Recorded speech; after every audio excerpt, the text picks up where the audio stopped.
Hey guys, it's Chloe and today I'm here with a brand new video. This is a little introduction to my next critical reading vlog, except this time it is a critically rereading vlog. And in this one, we are going to be rereading New Moon by Stephenie Meyer with a critical viewpoint. If you guys missed my first critical reading vlog, I critically read Midnight Sun for the very first time. I will link that in the description below for you to check it out. I had a lot to say in that video. It's 18 minutes long.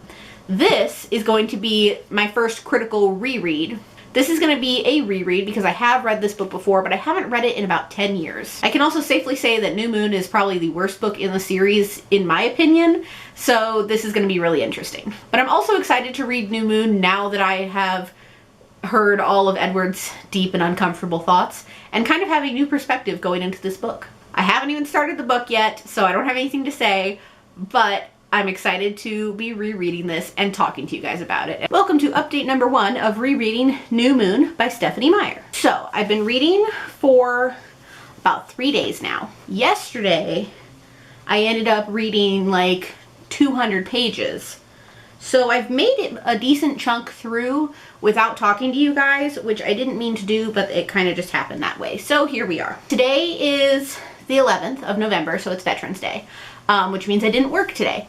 So yesterday when I was at work, I actually got a big chunk done because, again, we're still closed to the public, therefore we have nothing to do. Therefore, I just sit and read. So I read a lot of that. Yesterday. Today, I've read like 3 chapters, and then, surprise, we're in the middle of a tropical storm turned hurricane turned tropical storm again, Ada, which has closed a lot of county buildings tomorrow, which includes my building. So I have another day off, which means I'm hoping to finish this book tomorrow. I'm just trying to have a chill couple of days off so I can get a lot of reading done. The last time I did a vlog like this where I was reading Midnight Sun, when I was writing my notes, things I didn't like were in red and things I did like were in green, and things I was unsure of were in yellow. So I did the same thing with the green and the red, but this time I've also been reading and writing things in black, which are kind of just like neutral things, like for my own abilities, or for my own for my needs. We had to walk through the rain to get back into our apartment, so I'm gonna film this really fast because part of my shirt is wet and I would like to put my pajamas on, but I don't want to film in my pajamas because I feel like you guys get Chloe in her pajamas a lot when she's vlogging, and I'm trying not to do that this time. Alright, so prior to my starting my reading, I just wanted to say that this is my least favorite book in the series when I originally read it. We'll see how that goes now that I'm critically reading it. Surprise, it's still my least favorite in the series, I think. I'm hoping to have this done soon because I want to rewatch the movie now that I'm reading it. So while I was reading this, especially in the first chapter, I really wanted a timeline of how long it's been since the events of Twilight, and just kind of a timeline to keep me going throughout the rest of the series. Well, it's mentioned in the first chapter that the event that her and Edward have been together for 6 months, and the events of Twilight with James happened in the spring. And this book opens on her birthday, which I want to say is September 19th for some reason. It's sometime in September. Using my brain to think about like future books, they've been together for 6 months from the events of the first book, which means she's turning 18 at the beginning of New Moon.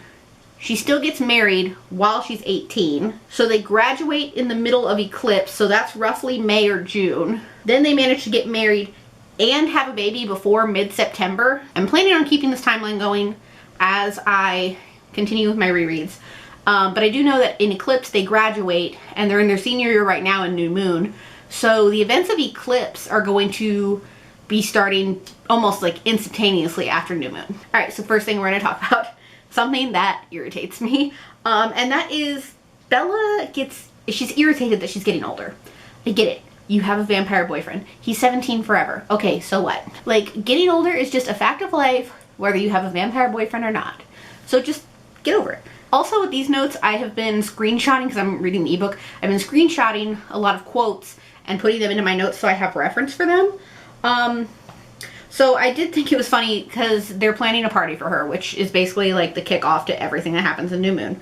They're planning a party for her, and I get that she doesn't want attention, but I really found the quote funny where, I have a photo of it, is Edward interrupted her thread. Relax, Alice. If Bella wants to watch a movie, then she can. It's her birthday. So there, I added. I'll bring her over around 7, he continued. That'll give you more time to set up. So I just kind of like that they're like plotting against her to like do this whole birthday party thing. But then also, there's same quote, same chapter, another quote. It would be bad enough to have to celebrate when I'm in the mood to mourn. Girl, get the fuck over yourself. No one is dead. You're fucking 18. Like, stop being so angsty. Like, I didn't realize that Bella was so goddamn angsty in this book. Some stuff just for myself. One, I never noticed in the beginning of this book there is foreshadowing till the end of the book, which, the foreshadowing is the provoking of the Volturi, which is in chapter 1. It's mentioned that Emmett and Rosalie were in Africa. I just kind of want to know why they were in Africa. Like, just chilling, I guess. I don't know. We're going to get this a lot now that we're in New Moon, especially in the beginning of New Moon, is that Bella still really wants to be changed. And, I mean, we saw it in Midnight Sun, how Edward's always talking about, no, it's never going to happen, or whatever. I really think that Bella just needs to fucking respect what Edward wants. Like, I get it. Like, I get that you want to be a vampire, but, like, understand and respect that Edward is not going to do it. I understand where she's coming from, but she turns into a big fucking baby when they get into an argument. And I'm like, this is fucking dumb. Stop provoking him. I found more foreshadowing, again, at the beginning of the book. And the quote is, quote, almost as if something worse was coming tomorrow. It was a silly premonition. What could be worse than today? It was the day before Edward left her. So, I guess that's foreshadowing. I can't remember. Again, for timeline's sake, the James incident was in spring, and her birthday is in September. I think I talked about it in the Midnight Sun video, and I also talked about it at the beginning of this video. But since I've read Midnight Sun, and I've, like, we know Edward's thoughts throughout all of Twilight and how he's basically trying to get the courage to leave her. I guess he finally got the courage at the beginning of New Moon. So we can, like, during that scene, I can just, like, imagine how his thoughts are going with all of this. It's not really Stephenie Meyer's fault, but, Bella's much more animated in the books than she is in the movies. Maybe that's just how there's, like, the text to screen difference. I don't know. But I feel like some of the things that she says in the book are strange, and they don't, like, necessarily match with her personality, especially when she's with Jacob. And I have an example. Let's see, here it is. Jacob's face fell a little. I'm still not sure I should let you pay for everything. I shook my head. No way, I'm bankrolling this party. I really hate that she said that. And that's just because, like, earlier in the book she's saying she doesn't have that much money, and it's like, stop trying to act cool for this dude. Like, you've known each other for a really long time. Like, it's just weird. I pulled my checkbook out, fanned myself with it, and rolled my eyes at his worries. Why? Why are you trying to act like that? It's really fucking weird. And I just wrote, I'm rolling my eyes at her doing this. One thing I was thinking about while I was reading this book is, if Edward's trying to take away all evidence, like, that he ever existed, or she ever knew him, why doesn't she ever just drive to their house? And guess what? She did. It's just, again, it's been 10 years since I've read this book, so she did drive to their house, but it was very short. It was like a paragraph long. I have another quote where she's talking with Jacob, and it's, quote, I would have figured you for a trail kind of girl. Not me, I smiled bleakly. I'm a rebel. You're really not, but sure, okay. Not really a bad or a good thing, but the not a date to the movies that happens between Jacob, Mike, and Bella is really fucking awkward, especially in the movie as well.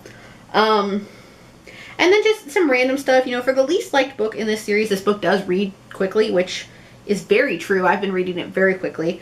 And then I just finished this chapter that talks about this, but there's a lot of talk about Romeo and Juliet, especially in, I think it's chapter 16, which I just finished. And I'm like, was Stephenie Meyer trying to be, like, all philosophical and shit? Like, what is going on with that? So I'm on page 382, and there's 563 pages in this book.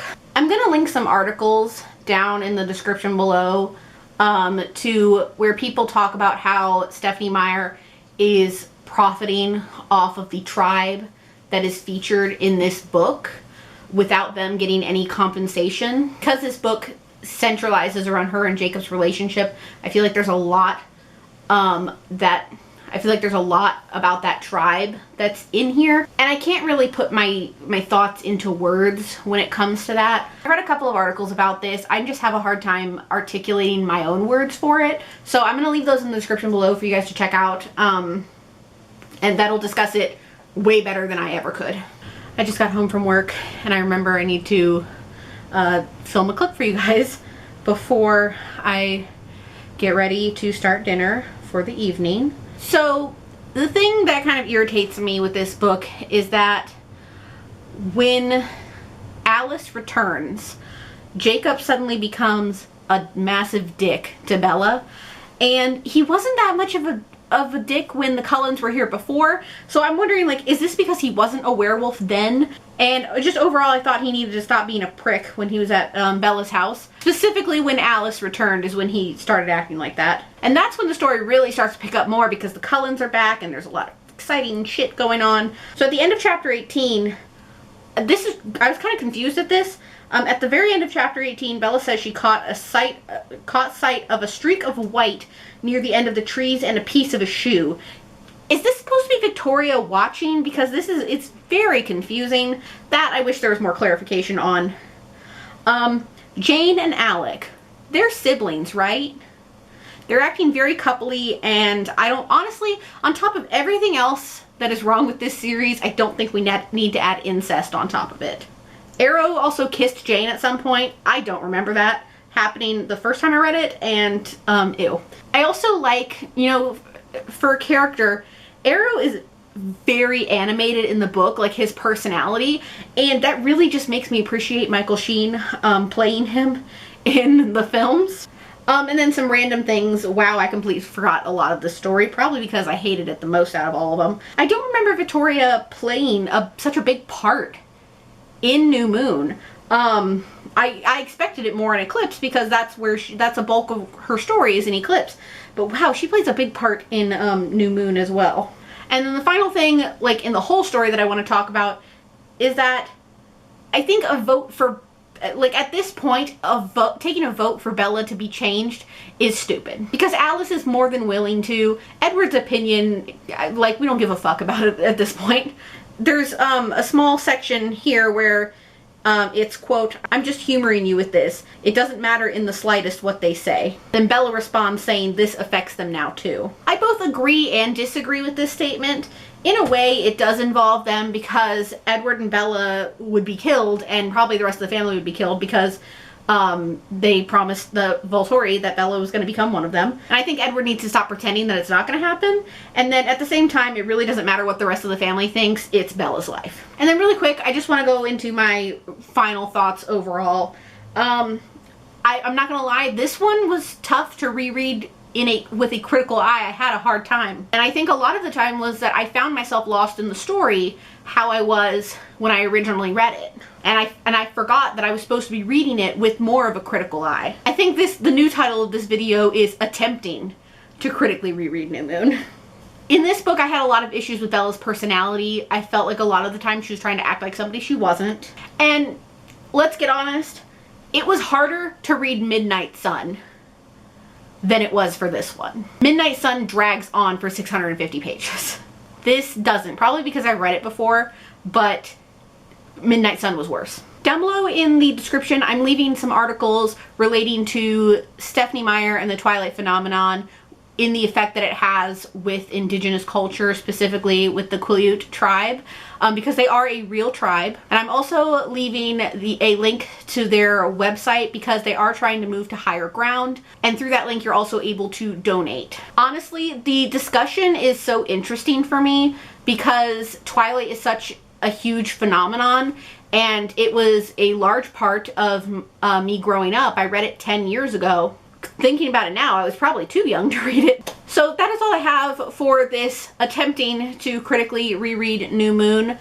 I am going to be continuing on with Eclipse, but it is probably going to be closer to the end of the year or the beginning of the new year. because I do want to focus on my physical TBR in the last 2 months of 2020. So guys, that's all I have for this video today. Thank you so much for watching. I hope you guys enjoyed it. As always, if you like what you see here, please go ahead and click subscribe. I post new videos every Wednesday and Saturday, so click subscribe so you can be updated for when I post those. If you want to check out my Patreon, it's linked in the description below. Thank you all so much for watching. I'll see you guys in my next one. Bye! In the darkness, I don't feel so cold.